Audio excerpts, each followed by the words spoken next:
अभी तो उड़ान है, दास्तां अभी बाकी है। अभी तो उड़ान है, दास्तां अभी बाकी है। उड़ान मुकम्मल होने तक आसमां अभी बाकी है। मैं स्वागत करता हूँ इस कार्यक्रम के प्रणेता माननीय विधायक जी का, आज के मुख्य अतिथि महोदय का, प्रधानाचार्य महोदय का एवं छात्रों। शुरुआत करते हैं, किसी चीज की शुरुआत महत्वपूर्ण होती है। भटककर ही सही मंजिल मिल ही जाएगी। अब पूरा तो वो है जो घर से निकलेगी नहीं। तो साथियों, बच्चों, ये माननीय विधायक जी की पहल है, शुरुआत हो रही है, तो निश्चित रूप से इस शुरुआत का परिणाम शासन तक पहुंचेगा। क्योंकि माननीय मुख्यमंत्री जी हमेशा अपने स्पीचों में एक नवाचार की बात करते हैं। उसी नवाचार से मोटिवेट होकर बावर्दी मैं आपके सामने बोल पा रहा हूँ। नहीं तो पुलिस की, किसी भी अधिकारी कर्मचारी की ऐसे कार्यक्रमों में माइक पकड़ने की हिम्मत नहीं होती है। ये माननीय मुख्यमंत्री जी का स्कोप है, उनकी प्रेरणा है। उन्होंने बार बार विधानसभा में, बड़े बड़े सम्मेलनों में इस बात को उठाया है कि हर अधिकारी को एक नवाचार करने की जरूरत है। ये नवाचार है माननीय विधायक जी की पहल पर। हम लोग हर स्कूलों में जा रहे हैं, मिशन शक्ति का अभियान भी चल रहा है, जिसके तहत आपको भी स्थानीय थाने से महिला कांस्टेबल आती होगी, दरोगा जी लोग आते होंगे, मोटिवेट करते होंगे। ये जो टॉपिक है आप देख रहे हैं, सफलता की कुंजी, मेनली हम लोग इस पर आज बात करनी है। बातें बहुत कुछ है करने के लिए, लेकिन चूंकि यहाँ पर टॉपिक निर्धारित है सफलता की कुंजी, सफलता की ओर एक कदम और। सफलता एक बहुत ही व्यापक शब्द है, जो हमारे आपके भी समझ से ऊपर की चीज है कि सफलता क्या है। सुकरात का आप लोगों ने नाम सुना होगा। ईसा पूर्व 4वीं शताब्दी का एक महान दार्शनिक था, जो एक पीढ़ी थी उनकी शिष्य गुरु परंपरा की। अरस्तु, सुकरात, प्लेटो, आप लोगों ने नाम कहीं ना कहीं सुना होगा। सुकरात ने अपने दर्शन में लिखा कि बहुत कम लोग जानते हैं कि वे कुछ नहीं जानते हैं। उसी परंपरा में हम लोग कुछ नहीं जानते हैं, बिल्कुल रियल है। आप भी कुछ नहीं जानते हैं, मैं यहाँ मंच से बोल रहा हूँ, मैं भी कुछ नहीं जानता। बस जो कुछ हम नहीं जानते हैं उसी में से कुछ हम बोल पा रहे हैं। क्योंकि इस पृथ्वी को बने, जैसा कि आप जान रहे पढ़े होंगे साइंस में, 370 करोड़ साल हुआ। ब्रह्मांड को बने, बिग बैंग थ्योरी आपको अगर पढ़ाया गया होगा तो बिग बैंग थ्योरी में क्या बताया जाता है, 13,000 करोड़ साल पहले इस यूनिवर्स का अस्तित्व आया। उसमें से लगभग 400 से लेकर 450 करोड़ पहले ये सौर मंडल, हमारा सूर्य का सौर मंडल अलग हुआ। उसके बाद 370 करोड़ साल पहले पृथ्वी अस्तित्व में आई। 70 लाख साल पहले मानव का जो अस्तित्व आया, जिसको आप पढ़ते हैं कि बंदर के रूप में आया, उस तरह का आया। और मुश्किल से 10 से 12,000 साल पहले मानव सटे हुआ है। माने जिस रूप में हम हैं कि हमारी एक धर्म है, हमारा एक जाति है, हमारा एक घर है, ये अभी मुश्किल से 10,000 साल पहले की बात है। इन 10,000 सालों में ही हमने डेवलपमेंट किया है। तो सफलता क्या है, असफलता क्या है, बहुत व्यापक चीज है। लेकिन इस जो मंच पर आप लोग बैठे हुए दिखाई दे रहे हैं, इनमें से लोगों ने जो अपनी उपलब्धियां हासिल की हैं, चाहे जिस रैंक पर, जिस पद पर भी गए, उन्होंने किस संघर्षों का सामना किया है, वो संघर्षों का एक अनुभव आपके सामने रखा जाएगा, ताकि आपको लगे कि ये लोग कहीं अन्य प्लैनेट से, अन्य सोलर सिस्टम से, अन्य मिल्की वे से, अन्य आकाश गंगाओं से नहीं आए हैं। ये हमारे आपके परिवार के तरह से ये लोग भी आए हैं, उसी गरीबी में ये लोग भी पढ़ के आए हैं। आप लोगों को तो फीस काफी देनी पड़ती होगी, हम लोगों को तो 3 या 4 रुपया सरकारी फीस लगता था, वो भी नहीं मिल पाता था। 3 बार स्कूल से भराए जाते थे, फिर घर से पैसे आता था, फीस को व्यवस्था होती। आज का जो टॉपिक है इस पर कंसंट्रेट करते हैं हम, सफलता की बारे में बताना चाहें तो बिल्कुल मेरे पास मंच पर आ जाए कि सफलता क्या है, आपके विचार से सफलता क्या है। न मैं जान रहा हूँ सफलता क्या है, न आप जान रहे हैं, दोनों नहीं जान रहे हैं, न इस मंच पर जो लोग बैठे हैं वो जान रहे हैं सफलता क्या है। लेकिन आपके दिमाग में आप क्या आ रहा है कि सफलता क्या है, कोई बच्ची आकर बताना चाहे, कोई भी,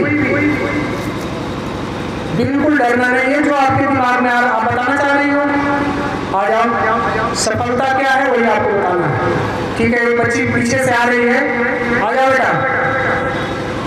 और भी कोई सब तालियां बजाकर स्वागत करिए।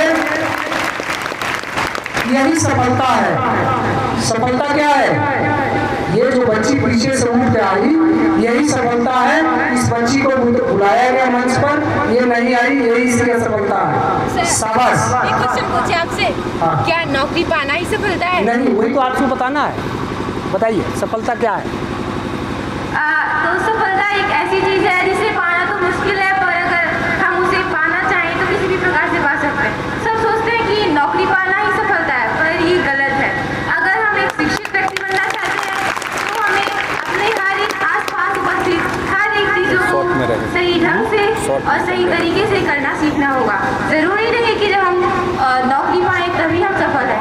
यहाँ पे उपस्थित सभी हर एक व्यक्ति जो यहाँ पे उपस्थित है तथा ब्रह्मांड में जो भी यहाँ पे पृथ्वी पर उपस्थित है, सब सफल है। क्योंकि मुझे लगता है कि नौकरी पाना आजकल हमारे भारत में ऐसा ही है कि जो नौकरी पा गया है उसे सब सफल मानते हैं, पर ये गलत है मेरे ख्याल से।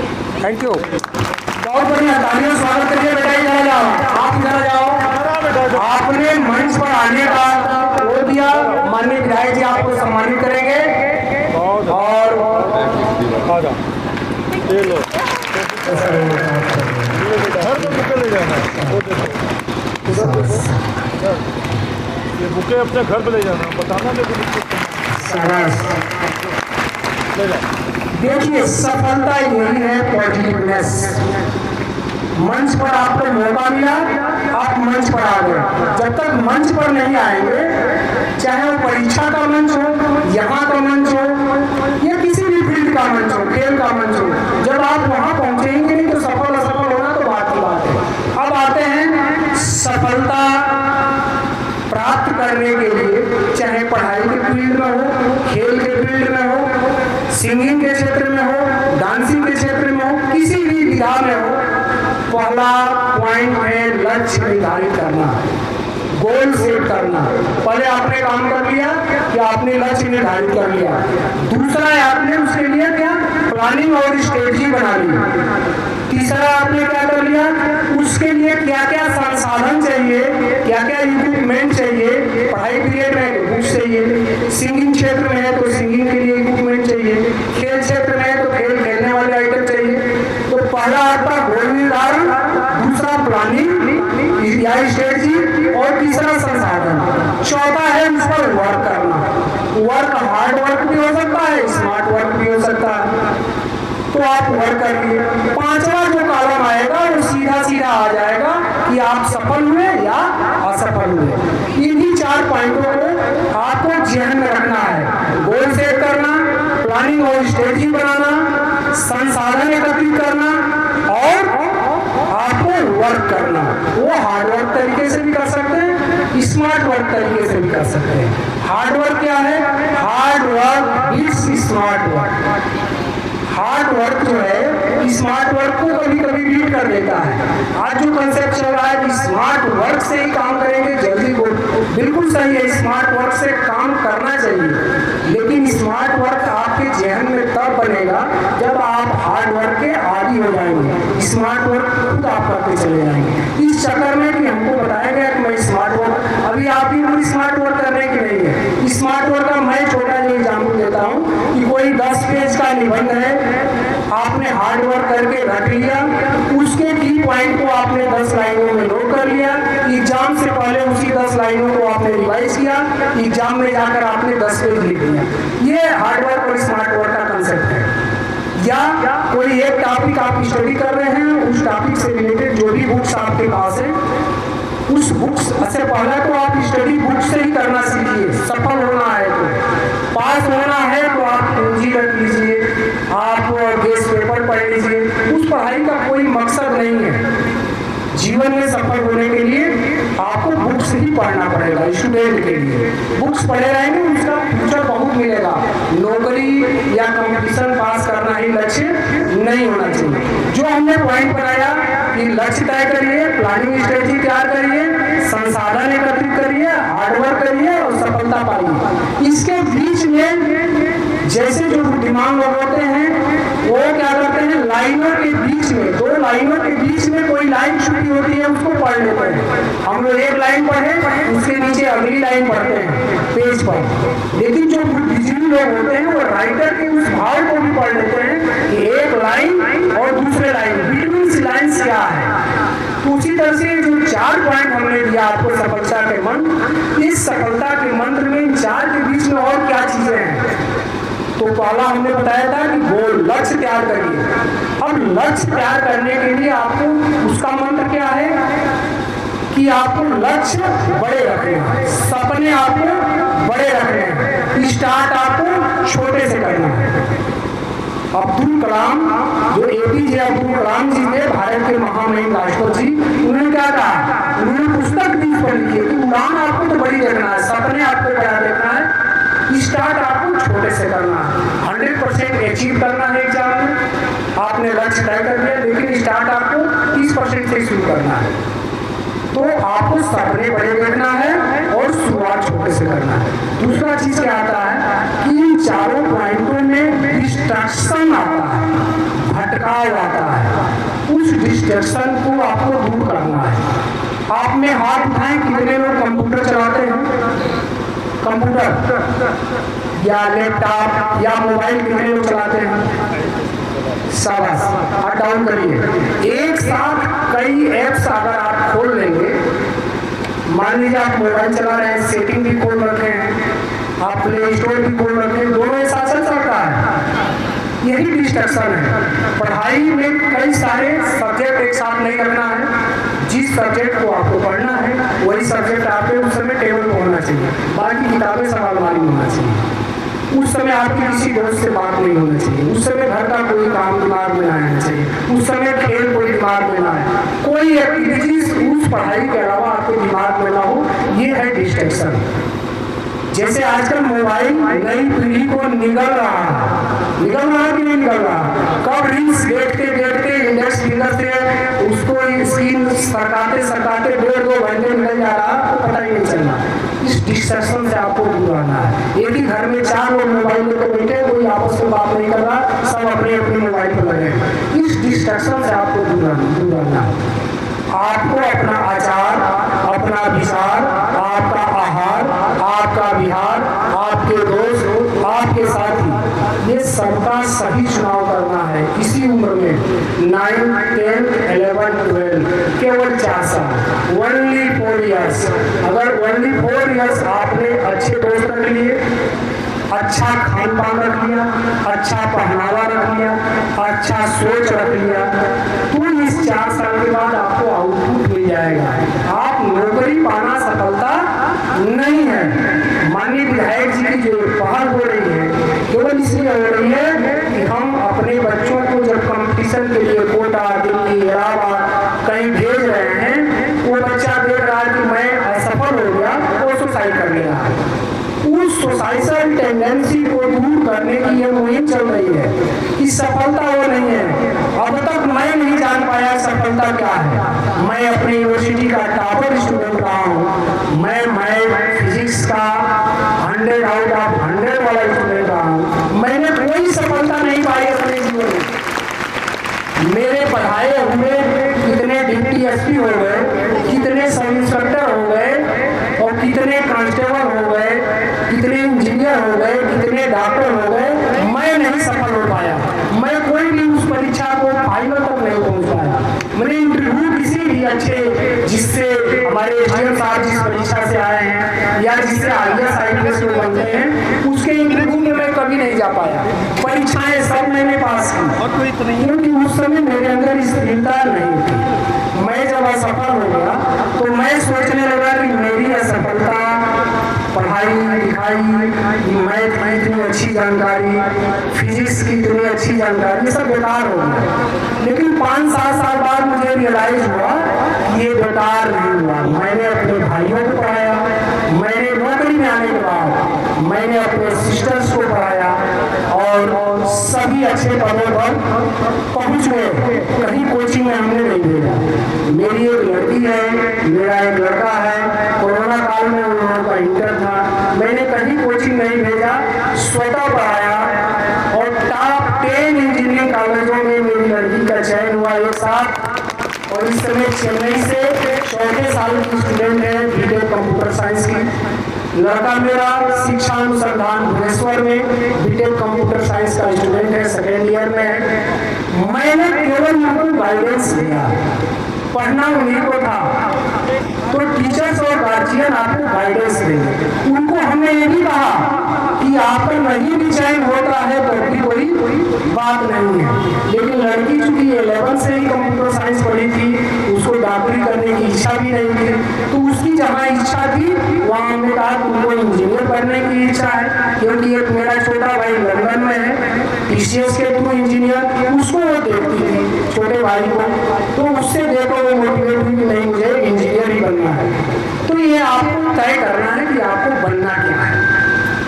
पहला तो पेरेंट्स के दबाव में समझाना है पेरेंट्स को कि देखिए मेरी इच्छा इस फील्ड में है, मुझे ह्यूमैनिटी सब्जेक्ट ही पढ़ना है, मुझे साइंस पढ़ना है, मुझे मैथ पढ़ना है, मुझे बायो पढ़ना है। ये गार्जियन को आपको मोटिवेट करना है, इस कंपटीशन की तैयारी करना है, उसी कंपटीशन को आप तैयार करिए।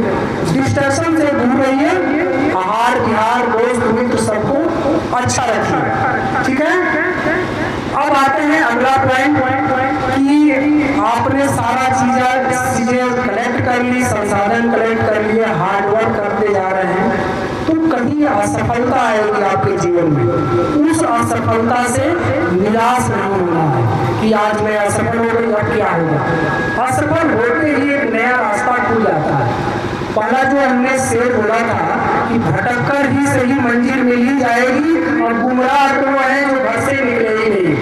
आप दोस्तों सोचो कि बहुत कोहरा पड़ा हुआ है, अंधेरा छाया हुआ है, आपको 100 मीटर दूर की कोई चीज नहीं दिखाई दे रही है, लेकिन जब भी आप पैदल चलना स्टार्ट करते हैं 10 मीटर आगे की चीज दिखाई देती है, 20 मीटर आगे की चीज, आप बढ़ते जाते हैं, कितना ही घना कोहरा रहता है, आपको दिखाई देना शुरू हो जाता है और अपने मंजिल पर आप पहुंच जाते हैं। तो यही आपको अपने जीवन में सोचना है। जब आ जाएगी घना अंधेरा छा गया है बिल्कुल, तब समझिए कि आपके लिए सफलता का द्वार खुल गया है।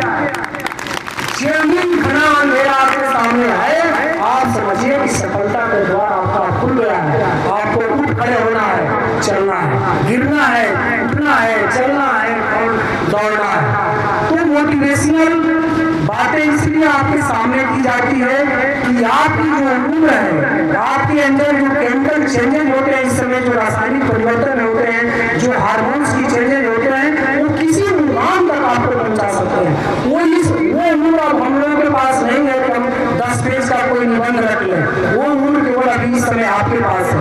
वो उम्र मेरे पास नहीं है जब मैं 20 फुट लॉन्ग जंप कर सकता हूँ। वो उम्र अभी आपके पास है। वो उम्र मेरे पास नहीं है जो कोई इच्छा पाल के उसको आपके काम करने के लिए आपके पास अभी जीवन में 60 साल बचे हुए हैं। अगर 80 साल उम्र मान लिया जाए और 20 साल से कोई बच्चा बड़ा नहीं होगा। आपके पास लंबा समय है, 60 साल, आपके पास बहुत सारे समय है कि आप उसको कर सकते हैं। हम लोगों के पास वो समय कम हो गया। तो आप उस उम्र में हैं जहाँ से कोई भी चीज आप प्राप्त कर सकते हैं। बस आपको डेडिकेटेड रहना है, डिसिप्लिन रहना है, एक आपके अंदर तैयारी की निरंतरता होनी चाहिए, किस कंटिन्यूटी के साथ आप स्टडी कर रहे हैं। और दृढ़ता सबसे महत्वपूर्ण है। दृढ़ता शब्द का मतलब है कि आपने ठान लिया है कि मुझे इस टॉपिक को, मॉडर्न फिजिक्स के एटम को आज तैयार ही कर लेना है। तो एटम जब तक तैयार न हो जाए तब तक आप सोइए मत। पढ़ाई का जो टाइम टेबल होता है, जो बेहतर टाइम टेबल होता है, वो ये होता है कि जिस टॉपिक को आपने उठाया, जब तक वो टॉपिक कंप्लीट ना हो जाए तब तक आप मत सोइए। मत बांटिए कि 4 घंटा मैथ पढ़ेंगे, 3 घंटा फिजिक्स, 3 घंटा केमिस्ट्री। आप केवल ये बताइए कि जो टॉपिक आज मैंने उठाया वो टॉपिक को जब तक खत्म नहीं कर लेंगे, लिख कर जब तक अभ्यास नहीं कर लेंगे, लास्ट में आपको लिख के अभ्यास करना है। पढ़िए, समझिए, स्टडी करिए, उसका बौद्धिक चिंतन को बढ़ाइए। कोई बच्चा कमजोर नहीं होता है। एक शब्द होता है IQ, इंटेलिजेंस कोएफिशिएंट। IQ जैसे आप वजन को किलोग्राम में नापते हैं, लंबाई को मीटर में नापते हैं, टेम्परेचर को सेल्सियस या फ़ारेनहाइट में नापते हैं, उसी तरह से बुद्धिमत्ता जो होती है, बुद्धि लब्धि, उसका पैमाना नापने का है IQ। IQ जो कंसेप्ट है, भारत में अब तक सबसे ज्यादा IQ माना गया कि एस रामानुजन का है, जो गणितज्ञ थे, जिन्होंने प्रमेय की शुरुआत की। कक्षा 8 में आपको प्रमेय में पढ़ाया जाता होगा गणित में। प्रमेय की शुरुआत एस रामानुजन ने की और उनकी IQ मुश्किल से 160 पाई गई। भारत में अब तक सबसे ज्यादा IQ जिनकी पाई गई। आपने आइंस्टीन और न्यूटन का नाम सुना है? आइंस्टीन का E=mc² पढ़ा होगा आप लोगों ने। सापेक्षता का सिद्धांत जिन्होंने प्रतिपादित किया था, जिनको नोबेल प्राइज भी मिला था, उनकी IQ 180 थी। और नॉर्मल IQ कितनी होती है आम आदमी की? हमारी IQ कितनी होगी? 90 से 110 के बीच में। आम लोगों की जो IQ होती है 90 से लेकर 110 के बीच में होती है। और जो इतने बड़े साइंटिस्ट हैं आइंस्टीन, उनकी IQ मात्र 180 है। यस रामानुजन की IQ 160 है। तो हम बहुत पीछे नहीं हैं। हमको क्या करना है? अगर उनकी IQ इतनी तेज है, स्मार्ट तरीके से वर्क करते हैं, काम करते हैं, उनके जितना वो काम करते थे उसके डबल मेहनत कर देना है, हम वहाँ तक पहुँच जाएंगे। तो अभी हमारा आपका लक्ष्य क्या होना चाहिए? हार्ड वर्क, कॉन्स्टिट्यूशन के साथ, निरंतरता के साथ, दृढ़ता के साथ, कि हम ठान लिए तो बस ठान लिए। कहा गया ना, क्यों न कितनी ही बड़ी हो, क्यों न कितनी ही कठिन हो, हर नदी विवाह से चट्टानों को हटना ही पड़ा। चट्टान चाहे जितना बड़ा, जो भी नदियां निकली, रास्ता अपना स्वयं उन्होंने तय किया। उसके रास्ते में जो भी आया, चट्टान आया, खेत आया, पहाड़ आया, सबको तोड़ती हुई नदियां समुद्र तक पहुंची है। तो क्या एक जिद्दपन होनी चाहिए, एक दृढ़ता होना चाहिए। अभी आपका जो समय है, आप ज्यादा समय में नहीं दूंगा आपका। आज हम लोगों के बीच में जो सबसे संघर्षी व्यक्ति बैठे हुए हैं, SDM महोदय, जिन्होंने जीवन में लगातार 20 साल संघर्ष करके इस मुकाम पर पहुंचा। तो वो संघर्ष को आपको सर बताएंगे। ये जज भी रहे हैं सर, एयरफोर्स में भी रहे हैं, और आज आपके सामने उप जिला अधिकारी बस्ती भी हैं। तो इनके संघर्षों की कहानी के आगे हम लोगों की संघर्ष कुछ नहीं है। तो सब उस चीज को बताएंगे। मेरा जो बताना आपका है कि ये तो आपको अपने मन के सब्जेक्ट का चुनाव करना है। थोड़ा बहुत गार्जियन का मानना ये रहता है कि हमसे ज्यादा अनुभव जो रहते हैं, उन्होंने दुनिया हम आपसे ज्यादा देखी है। तो अगर कोई चीज आपको सुझाव दे रहे हैं तो उस पर 2-4-5 दिन मनन करिए कि पापा अगर मैथ कर रहे हैं, बायो कर रहे हैं, या पापा कह रहे हैं कि हिस्ट्री इकोनॉमिक्स ले लो, तो इनके कहने का उद्देश्य क्या हो सकता है। तो उस पर भी मनन करिए। जिद ही मत पा लीजिए कि नहीं हमको एक मैथ लेना है। अगर गार्जियन का रहा है, टीचर्स का रहा है, तो आप एक बार उनसे बात करिए, समझिए, उनको कन्विंस करिए, फिर उस सब्जेक्ट को लीजिए। ठीक है? एक तो आपने सब्जेक्ट जब क्लियर कर लिया तो अपना गोल बिल्कुल सेट कर लीजिए। लिख कर अभ्यास महत्वपूर्ण है। हम लोग जब BSc में गए, इंटर तक हिंदी माध्यम से पढ़े थे। जाते ही मैथ भी इंग्लिश, फिजिक्स भी इंग्लिश, केमिस्ट्री भी इंग्लिश। 2-3 महीने तो यूनिवर्सिटी में प्रोफेसरों के लेक्चर ही नहीं समझ में आ रहे क्या हो रहा। तो उसका हम लोगों ने सोल्यूशन निकाला। टेक्स्ट बुक दिया हम लोगों ने, एक सब्जेक्ट के 2-3 टेक्स्ट बुक, किताबें, कुंजी नहीं, किसी का नोटबुक नहीं, किसी का क्वेश्चन पेपर नहीं, टेक्स्ट बुक लिया हम लोग। और क्लियर हो जाता था कल इस टॉपिक को स्कूल में पढ़ाया जाएगा। एक दिन पूर्व ही 2 किताबों से उस टॉपिक को हम लोग पढ़ लेते थे, समझ लेते थे। उससे जो क्वेश्चन हमको नहीं समझ में आ रहे, क्वेश्चन को लिख लेते थे। अगले दिन स्कूल में जाते थे, प्रोफेसर जो भी लेक्चर अपना पढ़ा रहे हैं, 2-2 पीरियड टाइप के लेक्चर वहाँ होता है, 80-80 मिनट का। यूनिवर्सिटी में जब आप जाएंगे तो 40 मिनट का पीरियड नहीं होगा, 80-80 मिनट के पीरियड होंगे।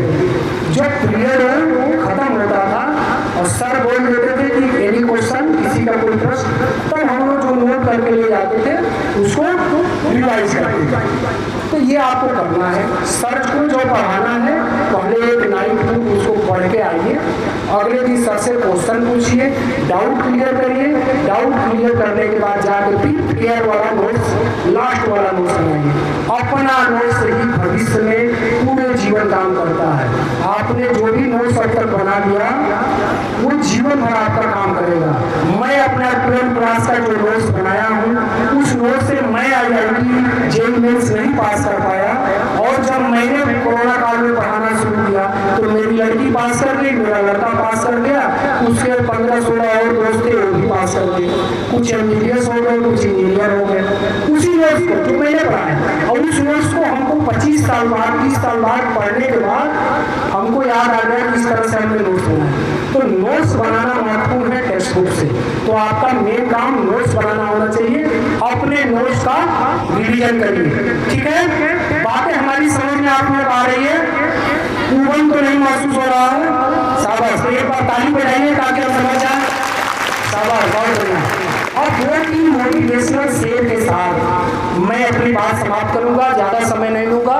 उसमें से हरिवंश राय बच्चन जी की कुछ पंक्तियाँ मुझे अच्छी लगती हैं, हर मोटिवेशनल स्पीच में मैं उसको दोहराता हूँ, यहाँ भी उसको मैं दोहराऊंगा, लिख कर लाया हूँ।